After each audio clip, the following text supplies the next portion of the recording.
Una vez que uno deja la bolsa de residuos en la puerta de su casa, llega la hora de que pasa el camión recolector, recoge esta basura junto con la de su recorrido y la lleva a la estación de transferencia, descarga.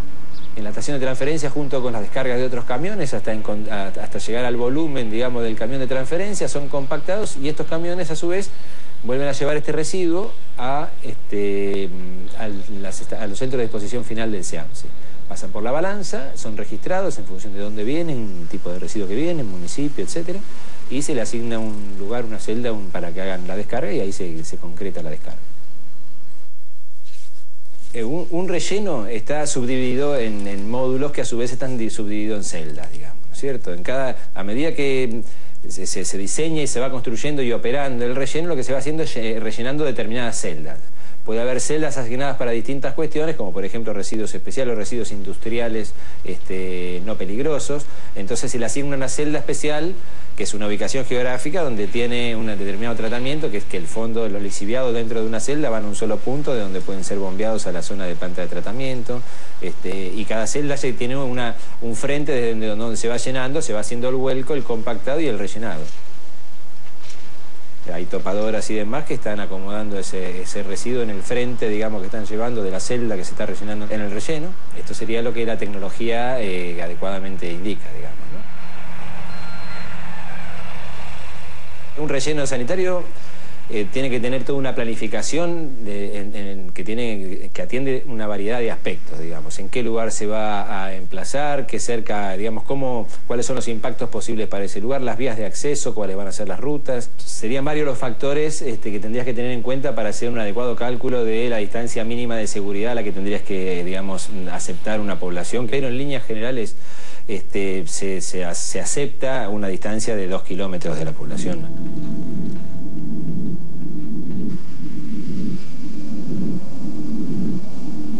Yo nací acá, estudié acá, toda mi vida transcurrió acá en Catán y lo que me acuerdo es que era una vida tranquila, sin preocupaciones de...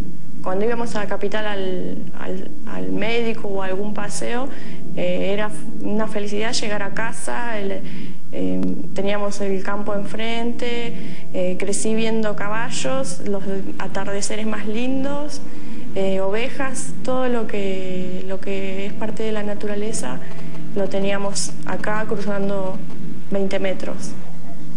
Y eso cambió lentamente, se fueron apropiando de todo nuestro espacio verde, nuestra naturaleza.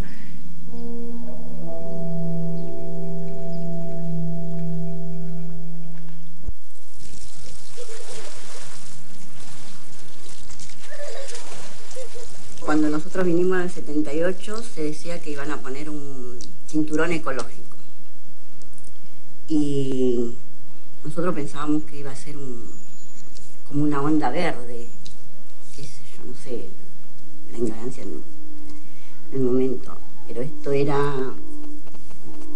todo ese lugar era, qué sé yo, una llanura llena de flores, en el río que está a la orilla que hoy es el SEAMSE, pescábamos, estaban las tosqueras de que nos podíamos ir a bañar.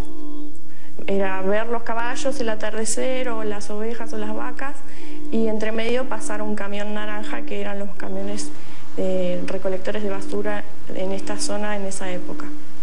Después ya se incorporaron camiones blancos, verdes, de todos los colores, con identificaciones, sin identificaciones, y de golpe empezamos a ver una montaña que, en lugar de crecer en 20 años como había pasado hasta ese momento, creció en 2 o 3 años. Y bueno, lo que vemos allá atrás, las montañas de basura tapadas con tierra. Bueno, nosotros veíamos que había gente que tenía alteraciones en la piel, pero nadie le daba importancia porque podía ser un caso esporádico, pero poco contacto entre nosotros llevaba a que no nos diéramos cuenta. Y hace más o menos 10, 11 años empezaron un grupo de vecinos a darse cuenta que había algo que no funcionaba bien. un vecino empezó a contactarse con otros vecinos, porque él trabajaba en un hospital. Era una cosa desesperante. Ver la basura que tiraban y sabiendo que eso iba a contaminar. Y después, al poco tiempo, ya empezaron las enfermedades. Porque lo que pasa es que dejaban toda la basura destapada. Llovía y salía todo el vapor, todo el aire se contaminaba ahí con el mismo vapor de la lluvia, después el sol. Y eso se junta, es algo que se junta y el viento, el aire se contamina. Y aparte de eso contaminaba el agua. Ahí empezaron los chicos mayormente a enfermarse.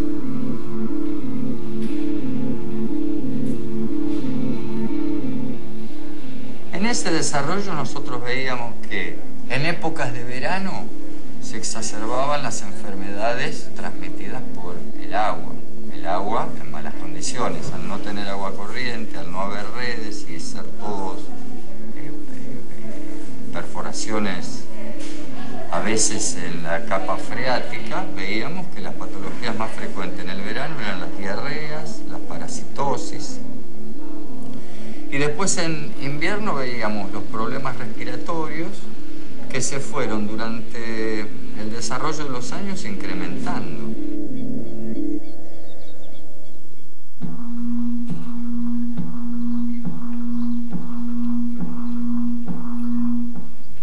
Estamos en González Catán, que es una localidad del partido de La Matanza, de la provincia de Buenos Aires. Nosotros acá estamos rodeados por 3 ríos, que son afluentes, en realidad son 3 arroyos afluentes del río Matanza, que son el Morales, las Víboras y el Pantanoso. En el medio de 3 arroyos, que es un reservorio, tenemos un relleno sanitario, mal llamado relleno sanitario para nosotros.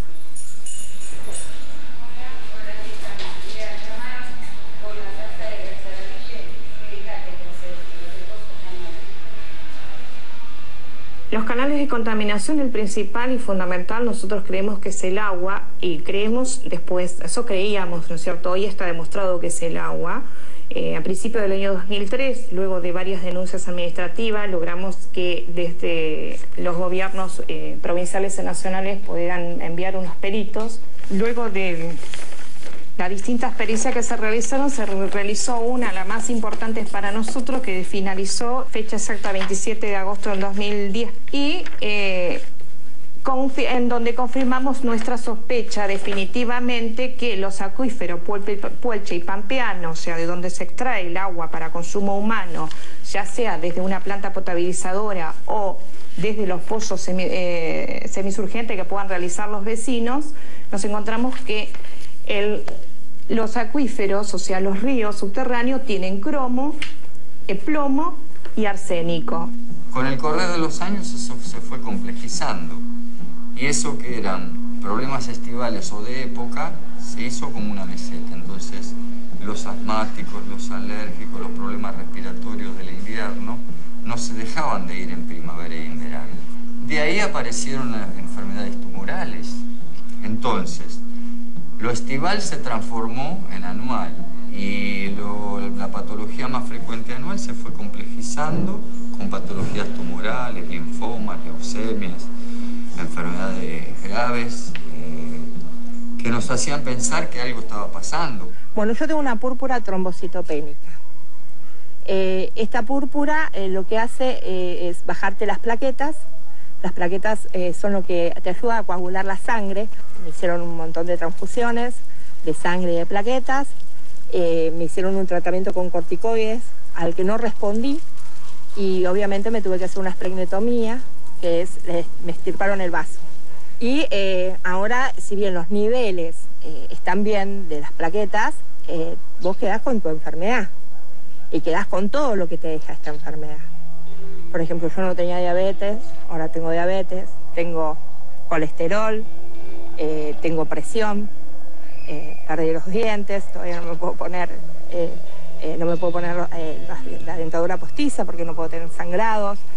Una serie de cosas que, si bien vos decís, bueno, estoy bien, te quedan con muchas secuelas. Nosotros decíamos, qué raro, todo enfermedades raras y rápidas. A mi mamá le agarró una enfermedad en el hígado que en principio parecía que era una hepatitis común. Mi mamá se desmejoraba rápidamente. Un día estábamos, la última vez que estuvimos juntas, estábamos acostadas en la cama de ella, mirando una novela, bailando, porque éramos muy alegres, muy felices. Y bueno, al mes siguiente ya la tenía internada, no sabía bien el diagnóstico, como yo estaba con un embarazo avanzado no me querían decir bien, y al siguiente mes yo estaba enterrando a mi mamá.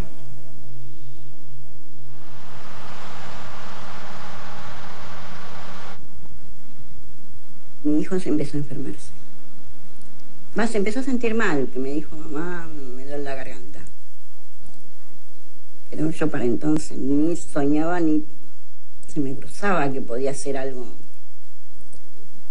más que un dolor de garganta. Tuve que llevarlo a un hospital, a otro hospital, y en el hospital de Agudo del 32, un médico que trabajaba en el Posadas me dijo que era urgente, que habían que internarlo debido a su enfermedad. Yo no sabía qué era y lo trasladaron al Posadas, y ahí fue donde le diagnosticaron que era leucemia. El tratamiento duró 5 meses creo que fue. Sinceramente no lo tomé muy en cuenta. Pero lo que pasa es que yo quería que los médicos hicieran algo más. Pero ellos me decían que se atienen a un protocolo y no tienen que salirse de ese protocolo. Pero, qué sé yo. Yo pensaba, hay otros que se salvan, ¿por qué mi hijo no?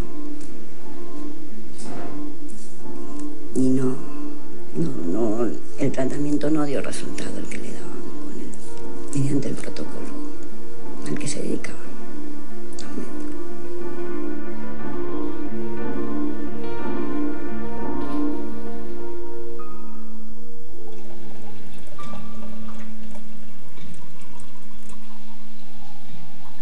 Siempre fui muy rigurosa con todo el tema de la alimentación y la contaminación del agua, porque sabía que algo malo traía, pero bueno, no sabía bien el porqué de cómo era que el agua estaba contaminada. Una vez que terminé de entender cómo era que la contaminación me arrebató mi mamá, como si fuera poco, a mi hijo le agarra cáncer. No tengo antecedentes ni de la enfermedad de mi mamá en toda la familia, ni de la enfermedad de mi hijo en toda la familia. Y la enfermedad de mi mamá era una en 4 millones no sé cuánto. La enfermedad de mi hijo es una en también 4 millones, 13 millones de personas. En Catán no hay millones de personas, hay 200.000 personas. No, en realidad fue algo impuesto, o sea, todo el tema de residuos es algo impuesto por los estados, en este caso por el estado provincial, o sea, el de la provincia de Buenos Aires, y por la ciudad autónoma de Buenos Aires. ¿Por qué? Porque son los dos socios mayoritarios con el control de la Secretaría de Ambiente de la Nación. Nos sentimos el patio trasero de la provincia de Buenos Aires.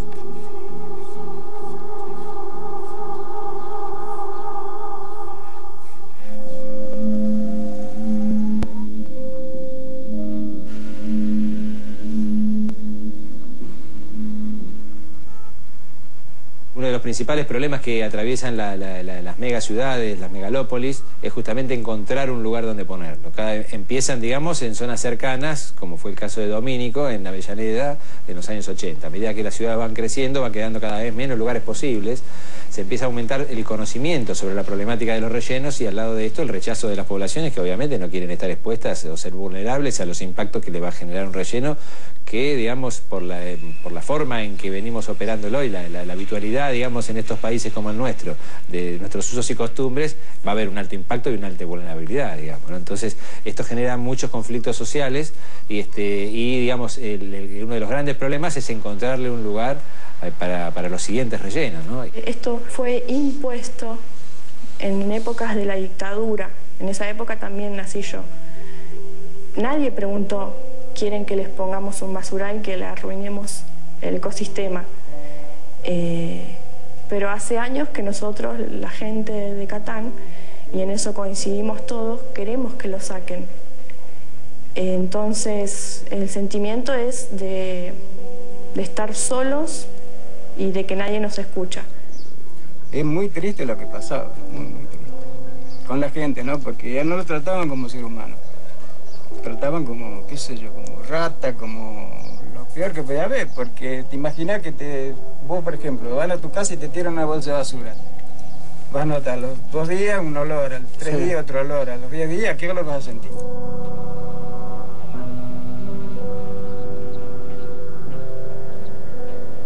Acá ingresaban 3.000, 4.000 camiones por día con basura, pero pasaban al frente acá de la casa.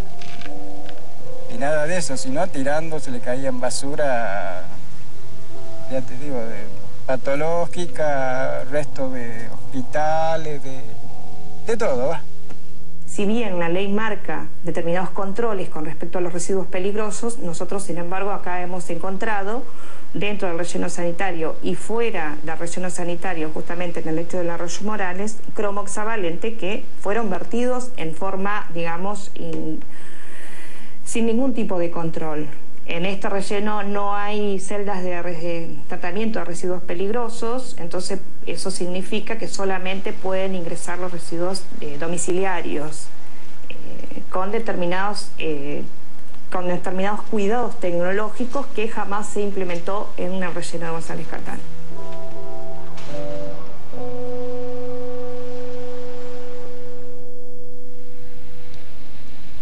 Lo que pasa es que es muy difícil.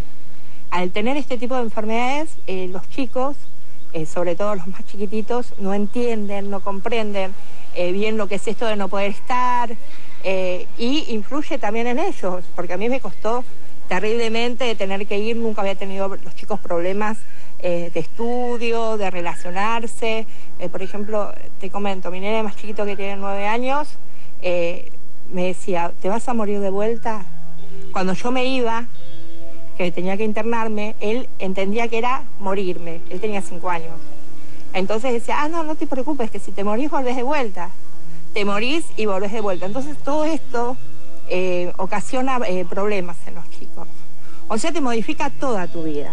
Fueron 4 meses de nuestra vida, de la vida de mi hijo, conectado a eso, a la quimioterapia, para tratar de que eso no siga avanzando y de la posibilidad de que se cure. Nadie se quiere hacer cargo de las enfermedades a causa de la contaminación. Acá en Catán nosotros somos enfermos fantasmas.